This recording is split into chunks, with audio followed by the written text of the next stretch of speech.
সোহরাওয়ার্দী উদ্যানে জনসভা করেছে। বলছে সংসদের নিম্ন কক্ষেও অনুপাত চাই, উচ্চ কক্ষেও অনুপাত চাই, অনুপাত ছাড়া নাকি বাংলাদেশে নির্বাচন হবে না। যারা এই কথা বলছে তারা একটা চোরের দল, যারা 16 বছর আওয়ামী লীগের সাথে ছিল, আওয়ামী লীগের সমস্ত নির্বাচনকে বৈধতা দেওয়ার জন্য হাত পাকা দিয়ে বাতাস করেছে। তারা বলছে বাংলাদেশের নির্বাচন নাকি অনুপাত হারে হতে হবে উভয় কক্ষে।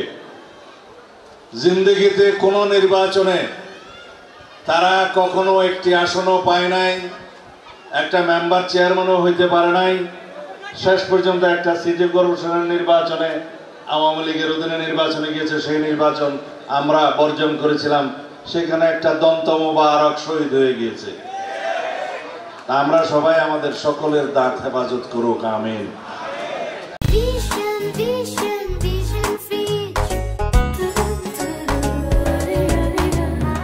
আমরা বলেছি যারা আপনারা আওয়ামী লীগের সহযোগী ছিলেন, আরো কিছু কিছু দল 14 দলের নামে যারা সারা বছর সারা যুগ আওয়ামী লীগের সহযোগিতায় ছিল, তাদের ফ্যাসিবাদী শাসন ব্যবস্থা দীর্ঘায়িত করার জন্য তারা সব সময় তাদের অন্তর্ভুক্ত ছিল, কখনো 14 দলের নামে, কখনো 13 দলের নামে, কখনো বিভিন্ন রকমের দলের নাম, আমি নাম নেব না।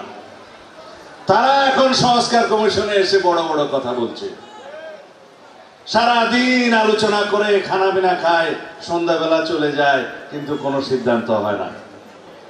এইভাবে আমি বলেছিলাম যদি সংস্কারের আলোচনা চলতে থাকে, কবে সংস্কার একত্রিত করে সনদ সই হবে সেটা আমরা এখনো দেখতে পাচ্ছি না। জনগণের গণতান্ত্রিক অধিকার, জনগণের সাংবিধানিক অধিকার, সেই অধিকার প্রতিষ্ঠার জন্য আবারও যদি আমাদেরকে সংগ্রাম করতে হয় তাহলে আমরা আবার সংগ্রাম করব। যদি কেউ স্বপ্ন দেখে থাকেন বিনা বুঝে বিভিন্ন বাহানায় সংস্কার বিচারের বাহানা দিয়ে আপনারা অনবরত অনির্দিষ্টকালের জন্য ক্ষমতায় থেকে যাবেন, সেটা দুঃস্বপ্নে পরিণত হবে। বিভিন্ন রকমের কথা শুনে সংস্কার হচ্ছে একটি চলমান প্রক্রিয়া।